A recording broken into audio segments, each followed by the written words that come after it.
வணக்கம். தமிழ் ஃபுட் கார்னரில் தக்காளி தண்ணி சட்னி பண்ண போகிறோம். இந்த சட்னியை ரொம்ப சுலபமாக அதே சமயம் ரொம்ப வேகமாக செஞ்சிடலாம். இதனுடைய சுவை ரொம்ப நல்லாயிருக்கும்.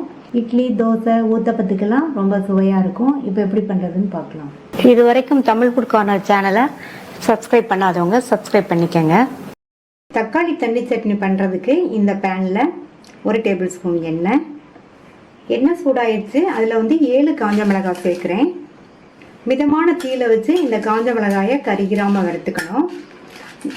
தண்ணி சட்னிங்கிறதுனால சாதாரணமாக சேர்க்கறத விடவே 2 மிளகாய் கூட சேர்த்துக்கணும். இந்த மாதிரி காஞ்ச மிளகாவை எண்ணெயிலே வறுத்துட்டோம்னா சட்னி நல்ல வாசனையாகவும் சுவையாகவும் இருக்கும். இப்போ மிளகாய்லாம் வறுபட்டுருச்சு. நல்ல ஒரு மிளகாய் வாசனை வந்துட்டுருக்கு. இது கூட ஒரு மீடியம் சைஸ் வெங்காயத்தை கட் பண்ணி சேர்த்துட்டு கூடவே 4லேருந்து 5 பல் பூண்டு சேர்த்து வதக்கிக்கலாம். இந்த வெங்காயம் பூண்டு ரெண்டுமே 1லேருந்து 2 நிமிஷத்துக்கு வதங்கட்டும்.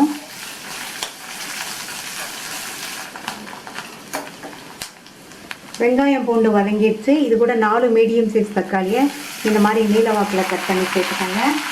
கூடவே ஒரு சின்ன பீஸ் புளியையும் சேர்த்து வதக்கிக்கலாம்.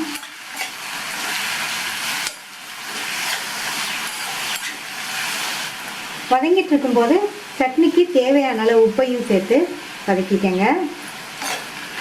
மூடி எதுவும் போட வேண்டாம். 4லேருந்து 5 நிமிஷத்துக்கு இந்த தக்காளி நல்லா வதங்கி வரட்டும்.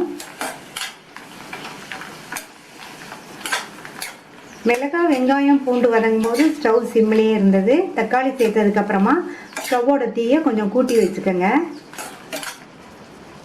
சேர்த்த தக்காளியும் நல்லா வதங்கிடுச்சு. இதை இறக்கி வச்சு ஆற விட்டுறலாம். நல்லா ஆறிடுச்சு. இதை மிக்ஸி ஜாரில் சேர்த்துட்டு கொஞ்சமாக தண்ணி சேர்த்து நல்லா நைஸாக அரைச்சிட்டு வந்துடலாம். சட்னி அரைச்சாச்சு. இந்த சட்னியை தாளிச்சிடலாம். தாளிப்பு போடுறதுக்கு இந்த பேனில் 1/2 டேபிள் ஸ்பூன் எண்ணெய் சூடானதும் அதில் 1 டீஸ்பூன் கடுகு, 1 டீஸ்பூன் உளுந்து, 1 டீஸ்பூன் கடலைப்பருப்பு, 1/4 டீஸ்பூன் சீரகம் எல்லாமே நல்லா பொரிஞ்சிருச்சு. 2 கட் பண்ண காஞ்ச மிளகாவும் கொஞ்சம் கறிவேப்பிலையில சேர்த்துட்டு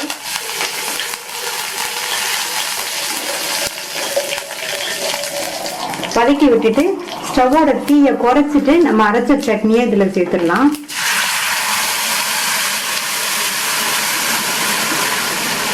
இது கூட மிக்ஸி ஜாரை கழுவி 1/2 கப் தண்ணி சேர்க்குறேன்.